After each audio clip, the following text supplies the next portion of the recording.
Any health-related information on the following show provides general information only. Content presented on any show by any host or guest should not be substituted for a doctor's advice. Always consult your physician before beginning any new diet, exercise, or treatment program.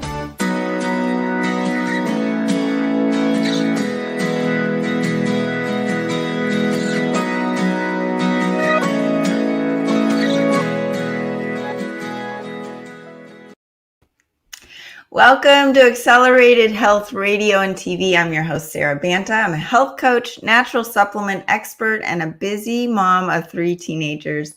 I believe that your body does want to and is capable of rebuilding and healing itself regardless of what chronic diseases you may have. And I'm here for you to answer your questions, bring you innovative and cutting-edge technology and health solutions to empower you and your ability to reach your optimal state of health. Today, my guest will be talking about optimizing health through fasting and diet. And I know that you really need that strong physical foundation to work on your mental growth, whether it's overcoming anxiety and depression, losing weight, or detoxing your body in the proper way, and even increasing your level of frequency in life. You need a strong physical foundation of health in order to get the willpower to make the bigger changes in your life. If you're new to following me, I specialize in helping you get there. You can find my health articles, my cutting edge natural supplements, devices, and protocols at acceleratedhealthproducts.com.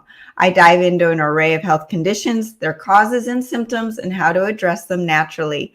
And I have spent thousands of dollars and hours of my time biohacking different supplements, technologies, and diets that don't work so you don't have to. If you have any health issues you need help with, you can email me directly through my website. I read every single one. Accelerated Health Products is the sponsor of the show. So as you support my website, I'm able to bring you more cutting edge content and guests to this show. Today, we are going to be diving in on how to optimize health physically and mentally through fasting the right way, and the benefits of living in a higher state of vibration or frequency as a result. So first, I wanted to talk about some frequency-enhanced supplements that can aid in the process of healing quicker and more efficiently. First, the accelerated keto, and we're going to be talking about keto and fasting today. This is the only keto supplement that not only kicks you into ketosis within 30 minutes and gets rid of those sugar cravings and carb cravings, but also has additional fat-burning ingredients that help defat and cleanse the liver. Many of you may be suffering from fatty liver. Keto on its own helps, but this gets you the results much quicker. Also, you'll feel that mental clarity that you've never felt before, and the brain fog lifts. Your energy produced at the cellular level is 10 times more than when you're eating a high carb diet. And personally, I can go all day fasting with amazing mental focus that allows my body to heal, reduce the pain and inflammation. Also, for those of you who can't eat a high-fat diet, which is the way I am, and this is a way to kick you into ketosis and use intermittent fasting to maintain that state of fat burning. As you feel better physically, you're able to mentally increase your frequency or vibration and become a better version of yourself. Secondly, accelerating iodine. Iodine is truly the wild card in supporting the immune system. It is getting a lot of press right now as everyone's looking for natural antiviral agents.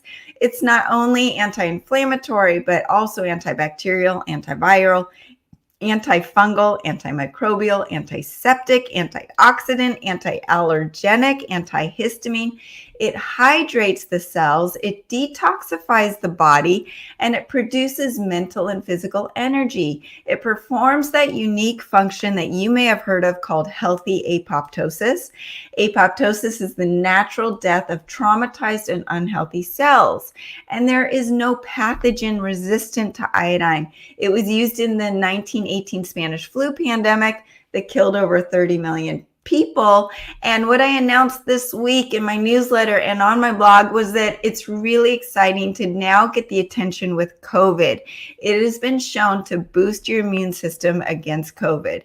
In a study dated last year, titled Iodine Intake to Reduce COVID-19 Transmission and Mortality, they stated iodine is known to deactivate coronavirus very quickly. I take it daily. And all of these immune boosting benefits are in addition to its key role in metabolism and thyroid for the immune system. And not only that, but it's the most important spiritual supplement as it relieves depression and brain fog and helps you connect to your higher self.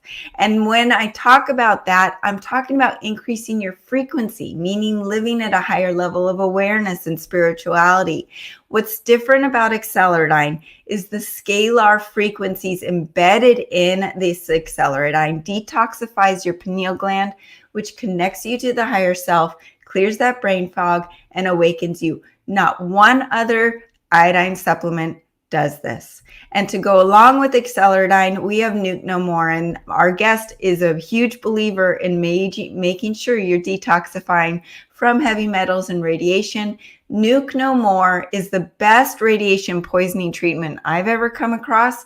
It's scalar charged Ormus formula that supports the removal of ionizing and non-ionizing radiation from the smog, X-rays, commercial flying, as well as the smart meters and smartphones and our computers and Zooming all day. Additionally, it's also helping with detoxing heavy metals from the brain. Next is the accelerated Scalar Silver. And this too has been in the news for helping with COVID, according to the NIH. The silver actually deactivates COVID and coronaviruses in multiple different ways. This accelerated scalar silver has an alkaline pH of over 8.0, which is unlike any other. And it also has bioinformational scalar technology embedded in the formula to further help strengthen the immune system and devitalize all of those foreign pathogens. So like the Acceleradine, the scalar frequencies embedded in the silver lifts you to that higher state of being or higher frequency. And lastly, the accelerated cellular detox powder.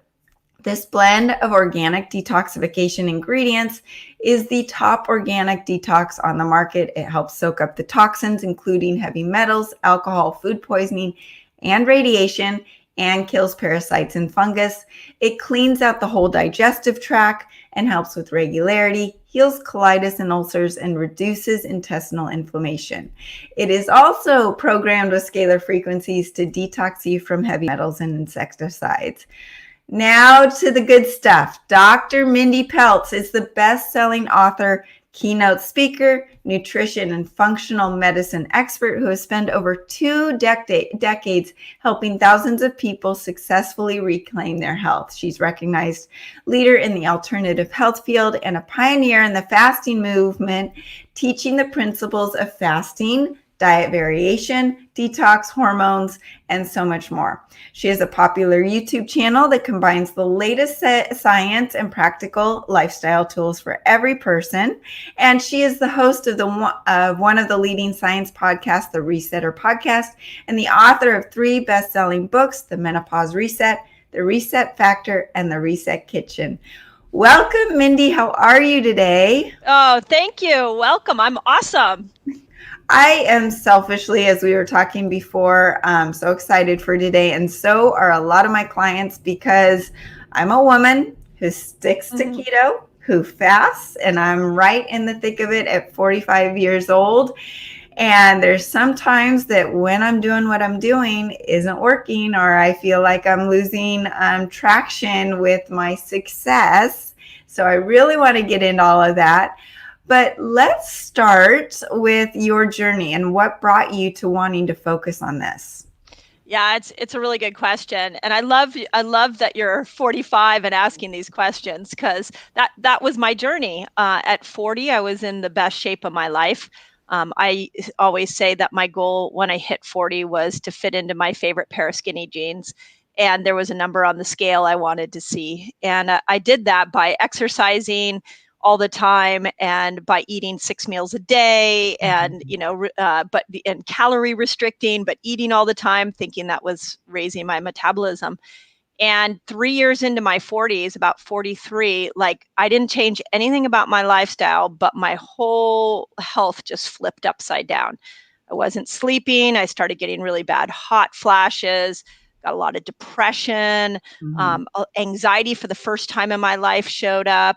And I was holding on to weight, especially around my midsection. And I just couldn't figure out what was going on. And I actually ended up turning to a friend of mine who was an OB.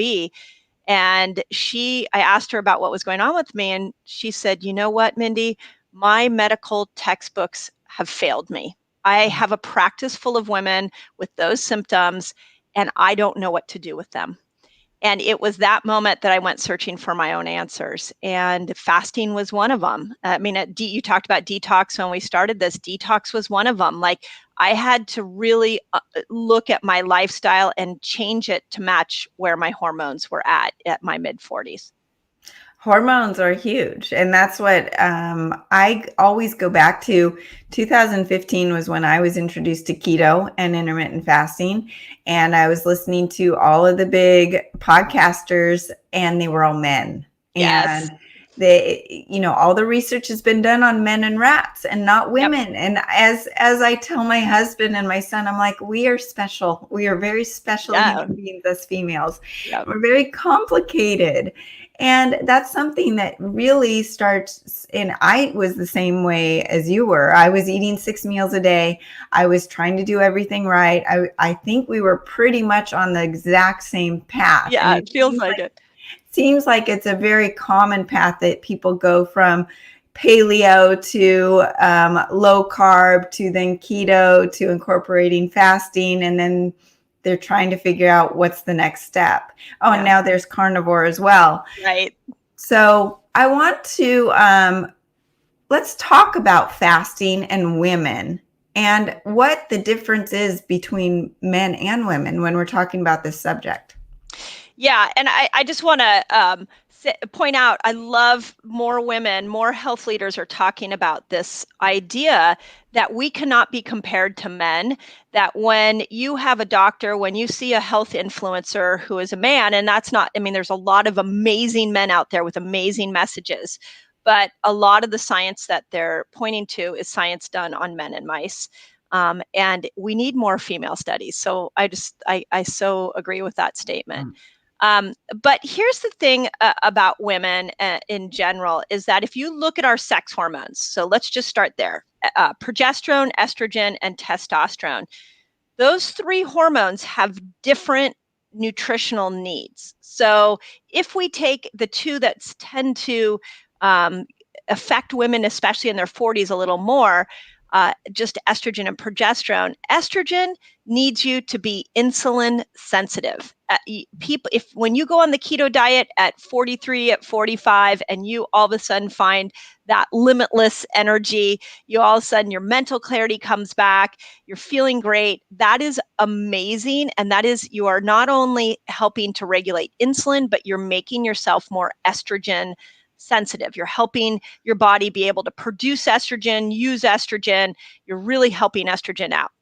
Now, when you decide that you love how you feel when you're fasting or you're doing keto, and you do like what I did, where once I discovered it, I'm like, well, if a little is good, let me do a lot more. And you start fasting all the time, what happens is you tank progesterone. And progesterone actually doesn't want you to fast. Progesterone is very, very susceptible to hormetic stressors. And hormetic stressors are any of those stressors that put a little bit of, raise your cortisol a little bit, put a little bit of stress on you. And at 35, your progesterone can do okay with that. At 45, your body goes, no, this is too much cortisol, and I'm going to go ahead and just put all my resources to making cortisol, and I'm not going to make you progesterone.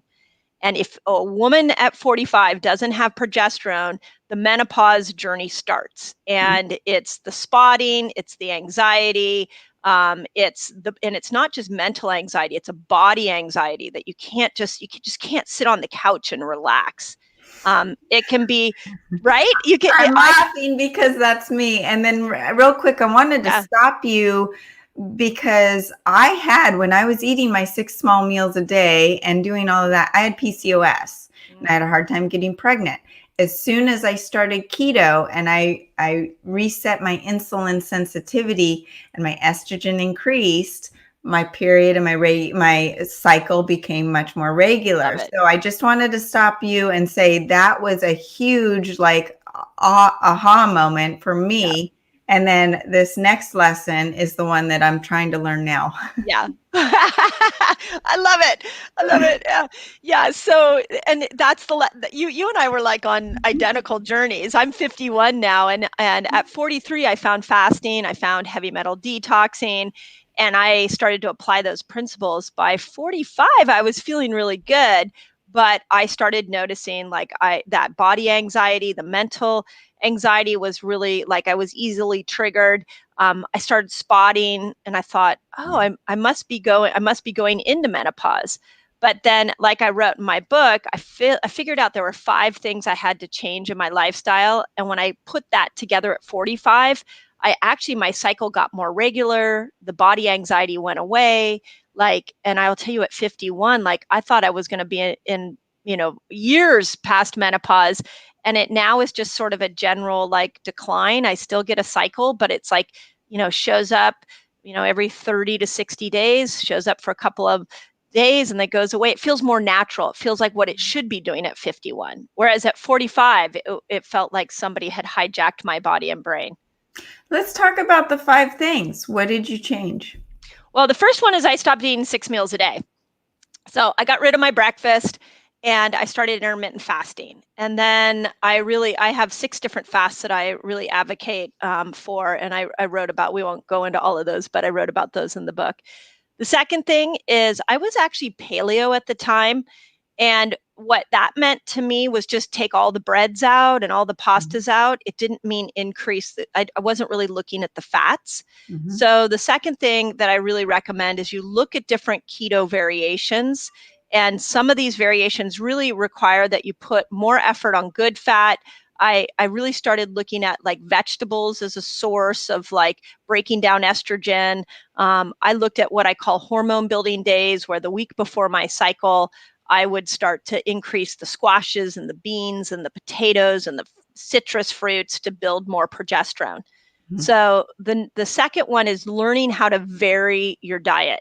And that's massively important. The third kind of ties into the second, which is we got to focus on our gut. We have a whole set of bacteria that break estrogen down. So just because you're making estrogen doesn't mean you're using estrogen. So, and then even one step further doesn't mean you're excreting estrogen. So I really focused on polyphenol foods, probiotic foods, prebiotic foods, and just dove into, how could I support these bacteria that break estrogen down? The fourth one is like what you talked about in the beginning. I dove into heavy metal detoxing. That had a huge impact. We have 3 parts of our brain that are not protected by a blood-brain barrier, and they are dramatically impacted by these metals, and they are also the parts of the brain that control your hormones. And then the last one, and the one that I'm still learning, is what Dr. Libby Weaver calls rushing woman syndrome. It's the overdoing, stressed out, need to achieve kind of place that, and it even goes to working out. Like I had to dramatically shift my workouts. I had to mind cortisol. I had to slow down. I had to say no to more things so that I didn't overdo my cortisol.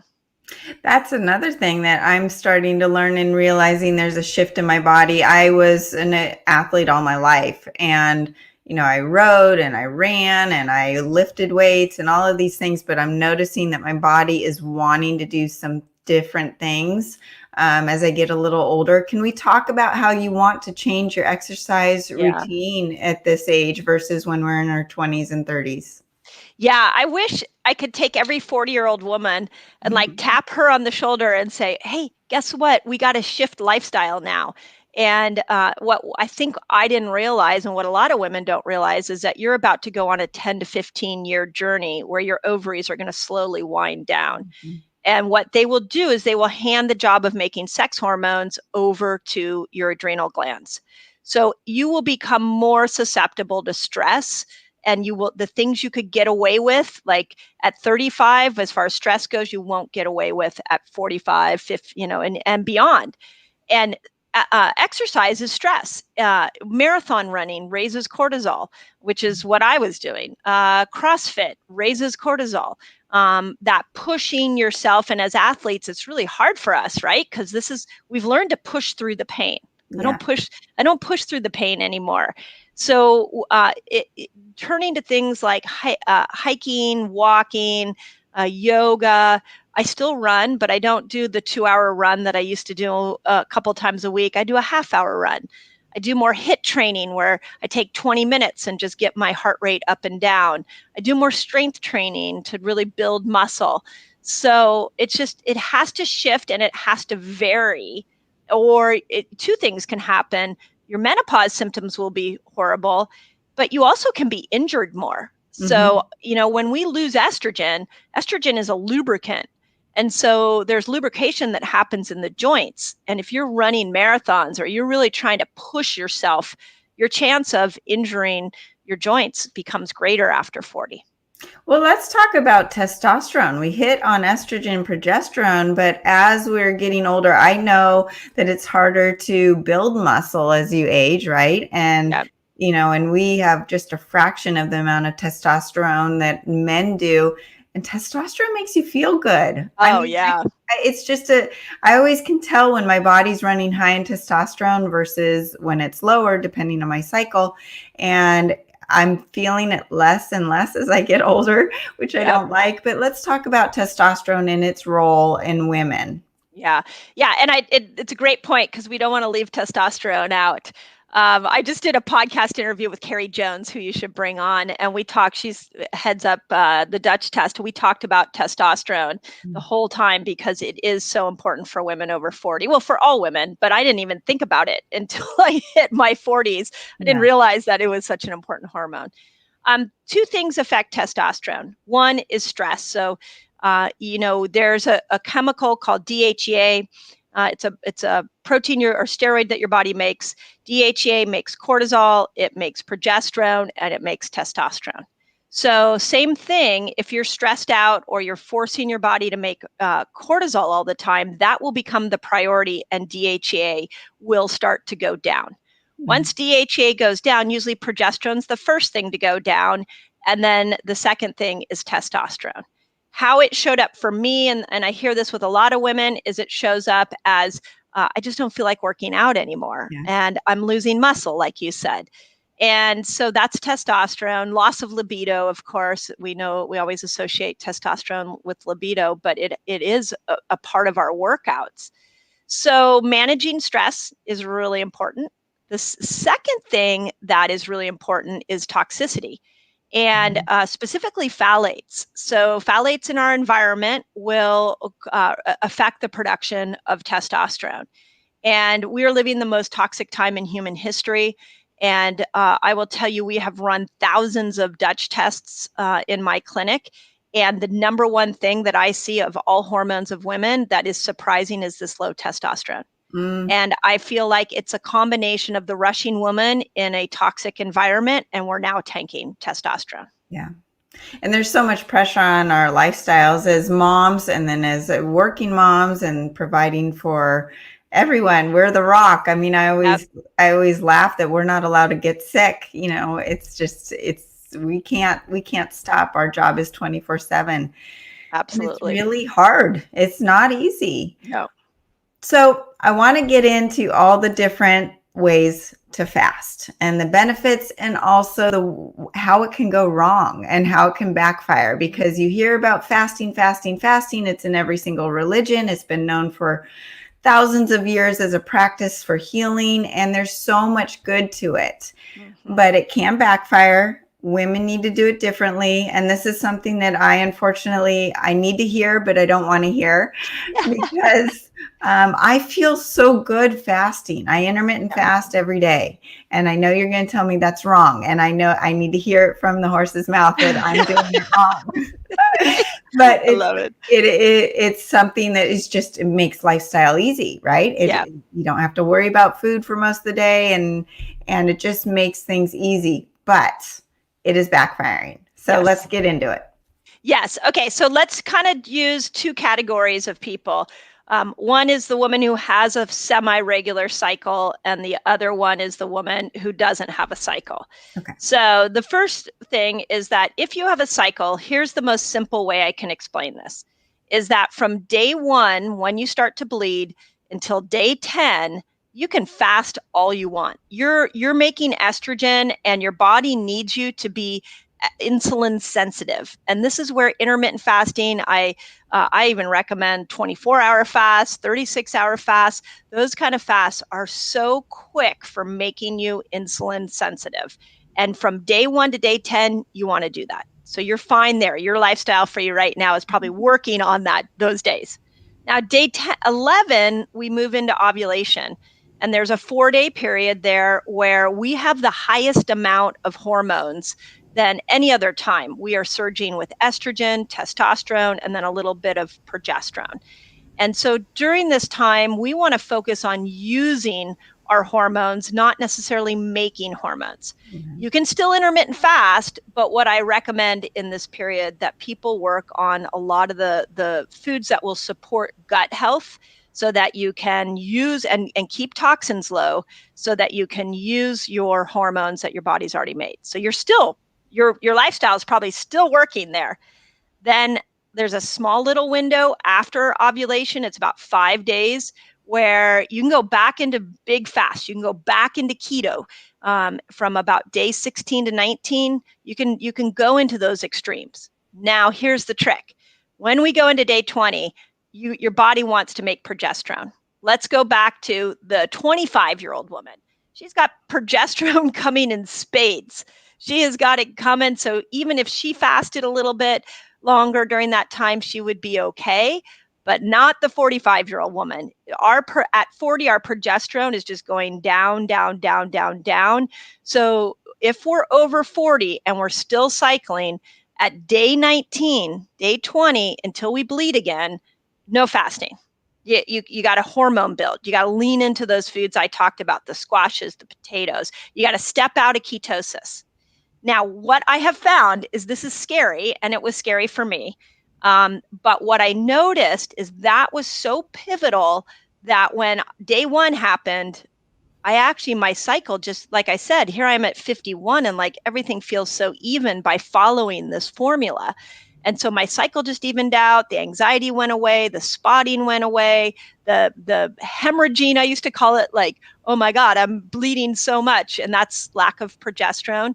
All of that went away, and it just became a really normal cycle experience. So that's the overview.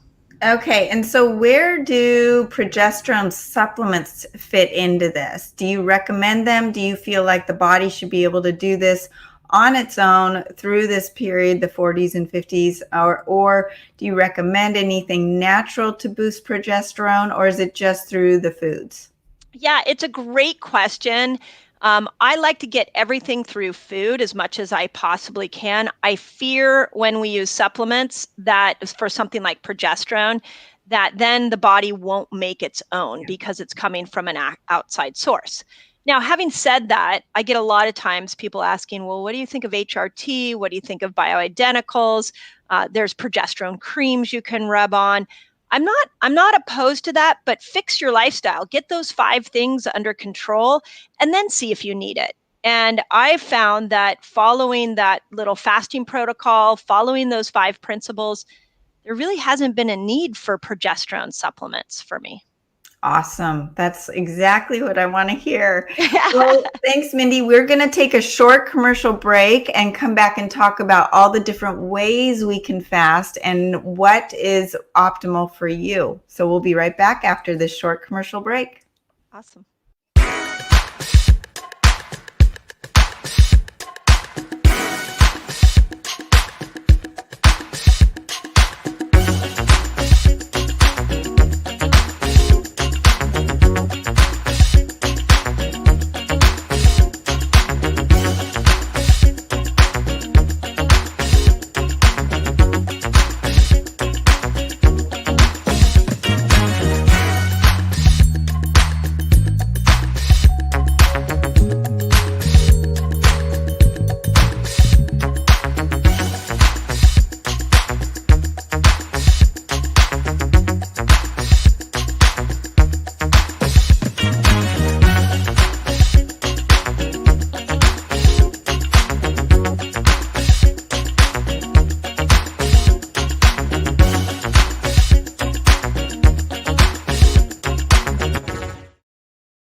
Welcome back to Accelerated Health Radio and TV. Today we are talking with Dr. Mindy Pelz all about fasting in women and how to do it right and how to do it wrong. And Mindy, we were going to go into the different ways of fasting, but first I wanted to talk about how do women do this if they're not cycling and they don't know where their hormones are, or if someone just doesn't have a regular cycle in general?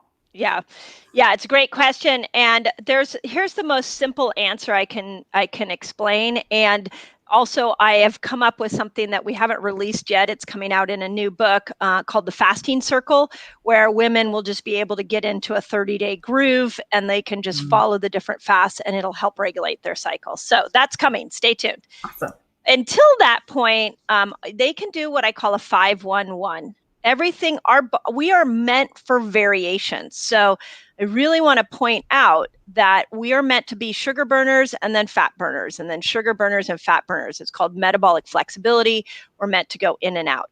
So if you just take a week and you do 5 days of intermittent fasting, you do 1 day where you push your fast a little longer, and then you do 1 day of hormone building and not fasting. If you follow that 5-1-1 for a significant amount of time, most will start to see their cycle coming back. Now, if you're postmenopausal, it's not coming back, but that's okay. Actually, a lot of women come out of menopause when they start to clean up their diet, like they have a cycle that they haven't had in like 10 years. That's always fun. And so I always like celebrate those moments, and they're like, no, this is horrible. But the 5-1-1 is a really good plan. Here's what you have to do is that 1 day needs to be intentional hormone building. You got to go into those squashes, those potatoes, those things that will bring up the hormone levels. So, and then some women, we tell them to do 2 days of that if their progesterone is really low. But that's the simple answer. Again, we have a 30-day plan coming, so stay tuned. That'll be out sometime at the end of this year. And I want to emphasize on that 1 day when you're eating, it's not a cheat day. It's not eating junk and sitting on the couch and having pizza. I want to make sure that people understand that.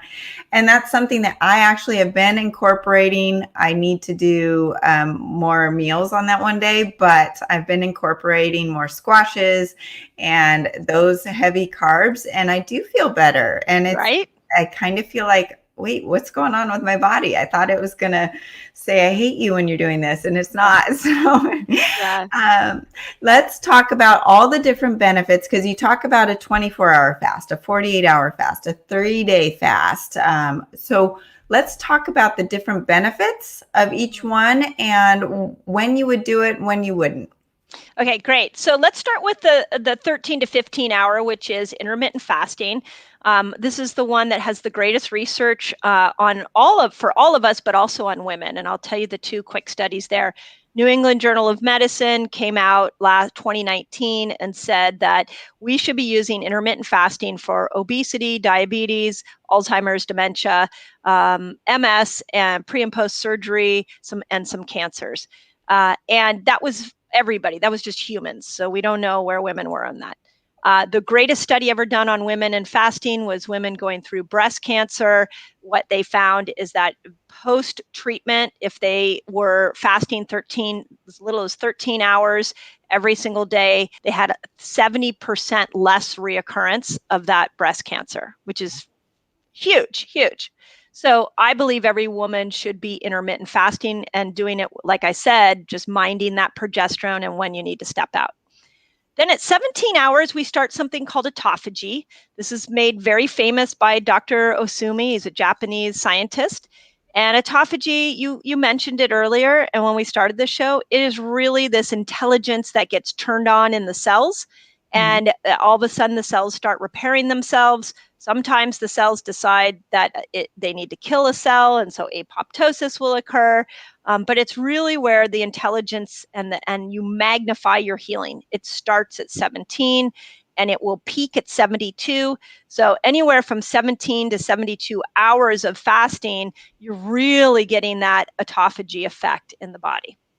Then the next one, that's one of my favorite, is the 24-hour fast. This was done on mice, and it was out of MIT, and it showed that at 24 hours of fasting, the intestinal stem cells in the gut all rebooted themselves and a new mucosal lining started to form. This is amazing for people with SIBO, Candida, any kind of gut issue. That has to be a go-to fast to throw in there every once in a while.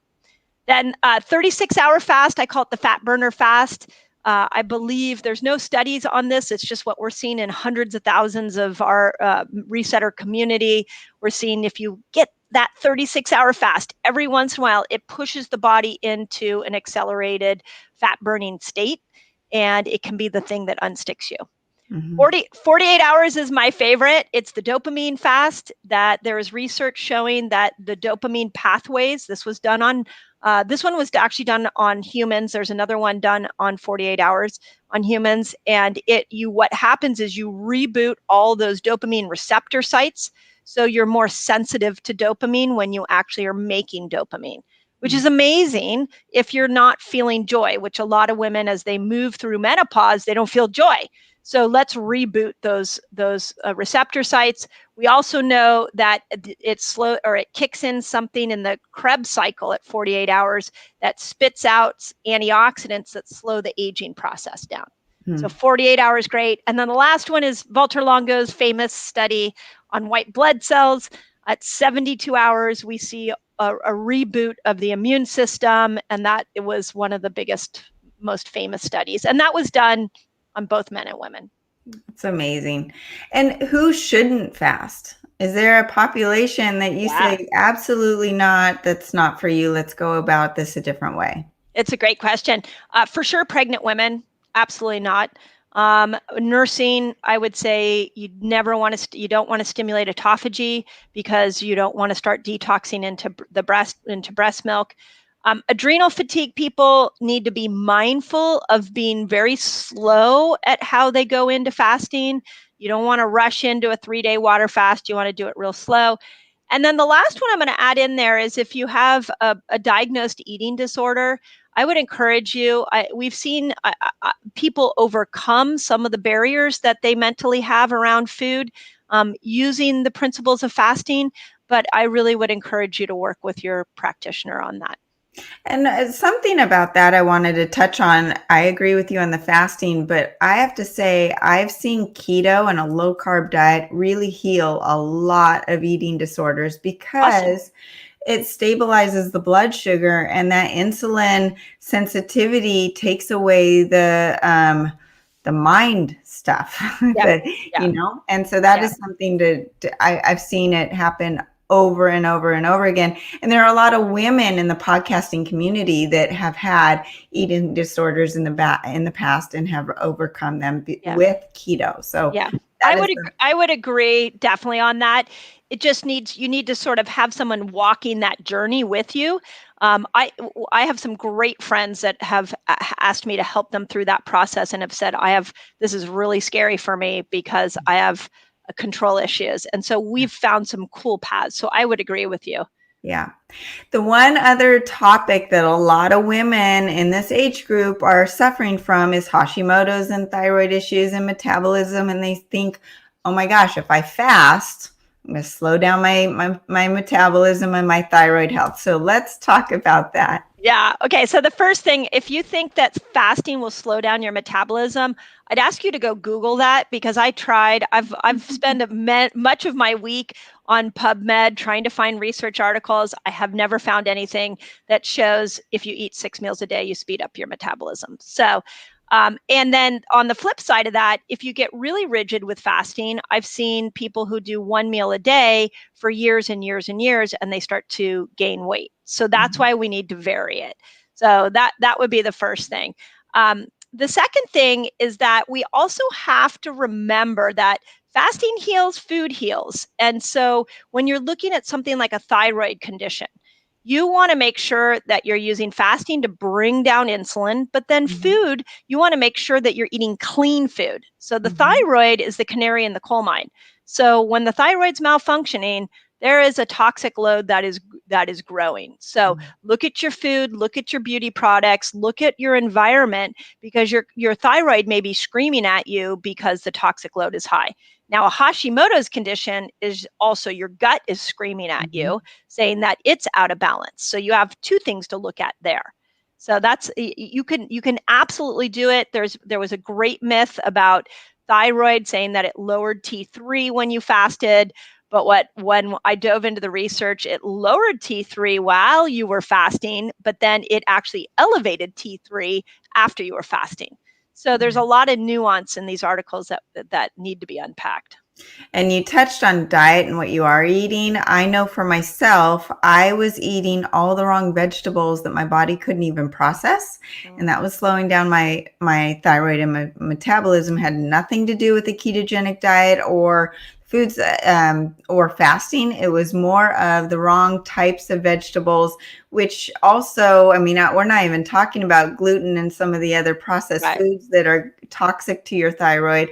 And I talked about in the beginning, iodine and being so important for your thyroid health. Part of the reason is if you don't have enough iodine, if you go back to chemistry class, the other molecules that are in that same family are fluoride, bromine, and chloride, and we're getting them in our environment and some of the processed foods and the GMO foods, and they just go straight to those thyroid receptor sites and clog them, and then slows down that process. So there's a lot of factors that go into metabolism and thyroid. It's not just, okay, fasting slows down my metabolism.